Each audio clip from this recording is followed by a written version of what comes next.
Well, hello there. I see that you're here for your Chapter 12 summary video where we're going to take a look at foreign policy and the early years of the Republic. I was actually just sending an email all about foreign policy in the early years of the Republic, so the information is fresh in my mind. As we start to think about foreign policy in the early years of our nation from about 1789 to 1825, Washington, Adams, Madison, and Monroe, and Jefferson, can't forget him, we see a basic question. And that basic question, our essential question, is to what extent should the United States have been involved in foreign policy in the early years of the Republic?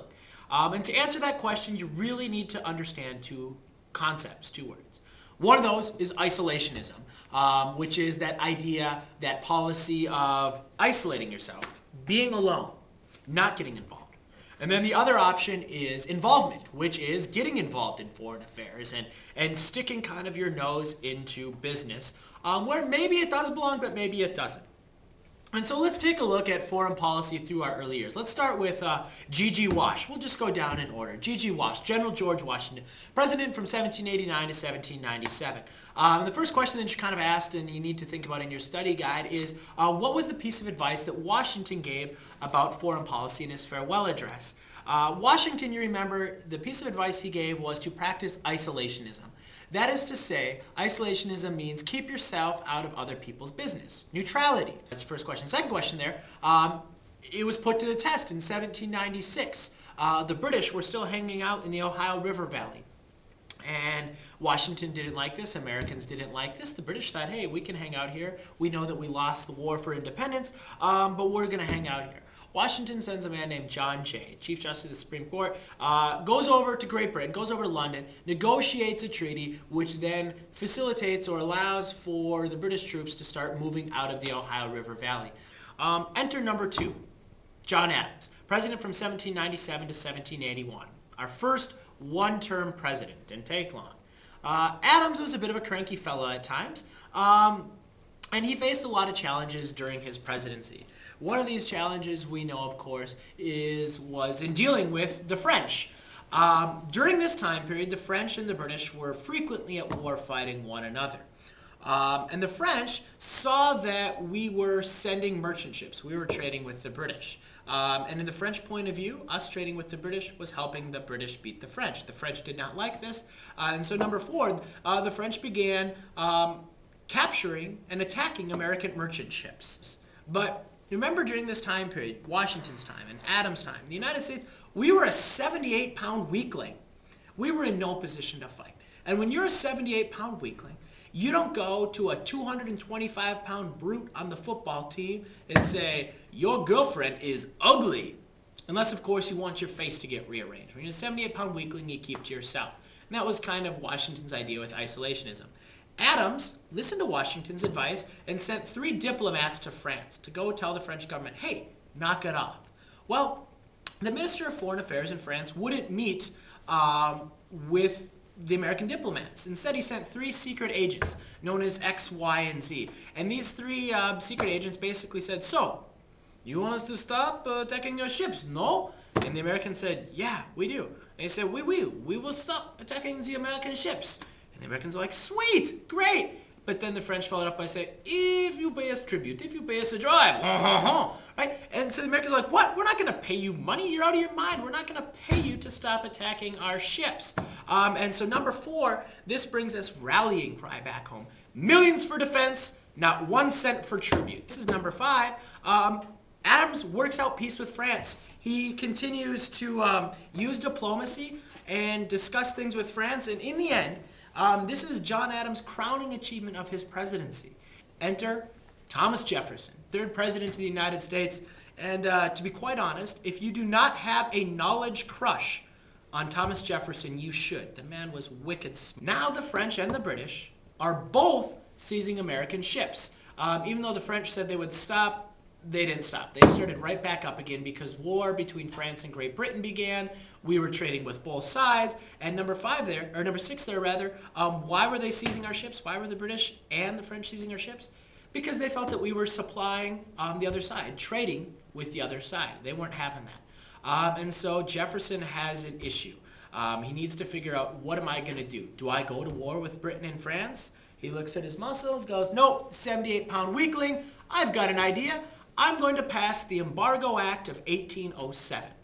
Now, an embargo is just a refusal to trade. So the Embargo Act of 1807 declared that the Americans would not trade with Europe, American ships would not be allowed to be sent to Europe, and European ships could not come to America. Isolationism on steroids is what that is. But the policy itself was a failure. It hurt Americans severely. Imagine you own a shipping company. You made your millions shipping back and forth between Europe. You own dozens of ships, you employ hundreds of sailors, and suddenly your business is not allowed to function. You have to lay off those sailors. You lose your business. You lose your ships. In the end, it ended up causing the unemployment of approximately 55,000 American sailors. So the Embargo Act of 1807, total failure for Americans. Remember, they referred to it as "Oh, grab me," the turtle, and we looked at that political cartoon where you've got "Oh, grab me" pinching at people, saying, "Ah, I feel the pinch." And so eventually they took away the Embargo Act of 1807. Question number 8, just a side note here. Jefferson's feelings on pirates: hated them. Hated him. Couldn't stand the pirates. Sent his navy in to deal with the pirates, the Barbary pirates, and killed a large number of them to kind of get the pirates up out of our business. Washington isolationism, Adams isolationism, Jefferson isolationism. And then we got Madison. Madison was a mad cat, man, let me tell you. We still had our problems with the British. They were still attacking our merchant ships. The French were still attacking our ships as well, but to a smaller degree. So Adams is starting to get pretty angry here, thinking maybe this policy of isolationism, maybe I need to try something new. There are also we see a group, and this is number 9, emerged during this time called war hawks. Now, a war hawk is simply someone who their foreign policy is one where they want to go to war. And a large number of people during this time became war hawks, and they were saying, yeah, we need to go to war with the British. 1, it'll get them to stop attacking our ships, and 2, that frozen tundra to our north, Canada, let's take it. Let's make it ours. This will be easy. Be a quick war. We'll get Canada. The British will stop attacking our ships. And they thought it was a great idea. And that's number 10. Why did the Warhawks want to go to war with Great Britain in 1812? They wanted Canada. And, the Northwest Territory. They wanted it to be safe. And so then in 1812, James Madison says, Washington, Adams, Jefferson, your policy of isolationism, not working. Throws it out the window, declares war on Great Britain, and the War of 1812 begins. And question number 12 asks you the 3 causes of the War of 1812. Well, one of them is trouble at sea, impressment of American sailors by the British. Another reason we went to war is we wanted to make the frontier safe, weaken the Native American resistance, the natives, of course, being supplied by the British. And thirdly, American pride. We were sick and tired of getting kicked around by the British. And Madison finally said, that's it, I've had it. We're going to war. So he declares war against the British. Takes a lot of chutzpah to be this, weakling, this foreign policy weakling, up to about 110 pounds now, but to declare war on the British. We only had about 7,000 men in our army, only 16 ships in our navy, and we're declaring war against the British Empire. Maybe it'll work, maybe it won't. In the end, we do know, however, that the war goes on for a couple of years. Our Capitol building is burned. The White House is burned. We try and fail 3 times to invade and take over Canada. And things don't seem to be going well. But by the time 1814 rolls around, both sides are kind of tired of fighting. And in Belgium, in a town called Ghent, they sign the Treaty of Ghent. This is in December of 1814, ending the war. Go ahead a couple of weeks to January of 1815, and this is number 11 now, and we took a little bacon, took a little beans, followed Colonel Jackson on a little trip down the mighty Mississippi to the town of New Orleans, the Battle of New Orleans. Andrew Jackson leads this ragtag group of 7,000 militia, free blacks, Native Americans, pirates, anyone he can find, and defeats the British, crushes them. Over 2,000 British are killed or wounded. We only lose about 75. Total domination by Andrew Jackson in the Battle of New Orleans. So, back in the States, Americans first hear about Andrew Jackson's success in New Orleans. Then they hear about the Treaty of Ghent. Andrew Jackson wins, Treaty of Ghent. Andrew Jackson wins, Treaty of Ghent. And suddenly Americans, they do the math and go, Andrew Jackson won the war for us. And this makes Andrew Jackson this huge war hero, and we're going to learn later about how he kind of rides that hero status all the way into the presidency. And all of this, number 11, could have been prevented with quicker communication. If we had Twitter, if we had telephones, if we had internet, if we had faster ships, the War of 1812 doesn't take place, and it never has to happen. And then so finally our results of the War of 1812 are three kind of results of the War of 1812. First, it weakens, weakens Native American resistance in the Northwest Territory. Tecumseh dies, he's the great Native American leader, and the natives are weakened, and we'll see as we continue to push west the impact that that has, so that's first.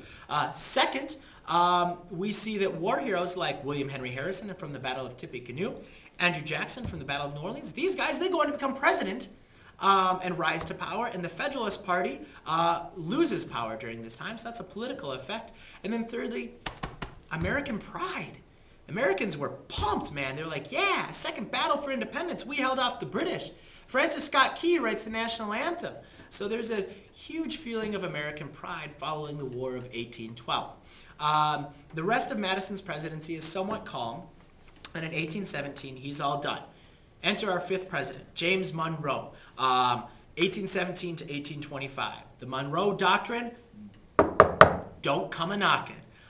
So Monroe decides he's going to issue what is known as the Monroe Doctrine, which basically says the Western Hemisphere, North America and South America, are closed to Europe. Hands off Europe. Stay out. Makes his claim. He says, North and South America, Europe, you've got no more business here. Well, what inspires Monroe to do this? Well, simply put, number 15, the events that inspire Monroe to this and the Monroe Doctrine are these Latin American independence movements. You see, these countries in Latin America, Venezuela, Mexico, and Argentina, throwing off Spain as their colonial leader and declaring independence, kind of becoming free and independent countries.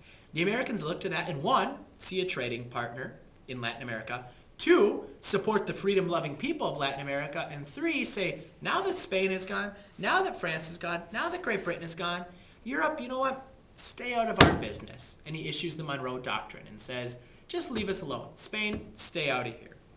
16, the goal of the Monroe Doctrine, keep Europe out of North and South America. It was successful. And number 16 also, what was the result of the Monroe Doctrine? Well, the United States gained respect. We said, we are no longer this ragtag group of squabbling, fighting states. We are no longer a 78-pound weakling, but we're a 200-pound force that should be listened to. We're not going to try and dominate the world, but we're just going to take care of our own business. And the Monroe Doctrine would continues to guide American foreign policy to this day, where Europe does not get involved in North and South American affairs. It's kind of been our business. And in fact, the Monroe Doctrine, isolationism, is a policy that really guided us up until World War I. And that was the next time that we really got tangled up with anything going on in Europe. It wasn't until World War I, almost 100 years later. Washington, isolationism. Adams, isolationism. Jefferson, isolationism. Madison, involvement, war. Monroe, isolationism. Back to it. In your 17th question on there, it says, define chutzpah. This is just some other stuff. Chutzpah, of course, is boldness. Give an example of chutzpah. Well, Madison declaring war on the British, that's an example of chutzpah, right? He's saying, yeah, we're going to take you on. We're going to fight you. And then 18 gives you kind of an essay question to think about. Think about the presidencies of Adams, Jefferson, Madison, and Monroe. Pick one of them. Identify whether or not their foreign policy was guided by isolationism or involvement. So Adams, Jefferson, and Monroe, isolationism. Madison, involvement. And then take an event from their presidency and use that to kind of prove your point. So Adams, isolationism, keeps peace with France. Jefferson, isolationism, Embargo Act of 1807. Madison, involvement, declares war on Great Britain with the War of 1812. Monroe, isolationism, Monroe Doctrine. And so that gives you kind of a starting point for that. So there, I hope you kind of see that idea of isolationism versus involvement as it guides American foreign policy from 1789 to 1825, and really from 1789 up into the present day to some extent. Good luck on your exam. Hope you enjoyed the Chapter 12 summary of foreign policy in the early years. See ya!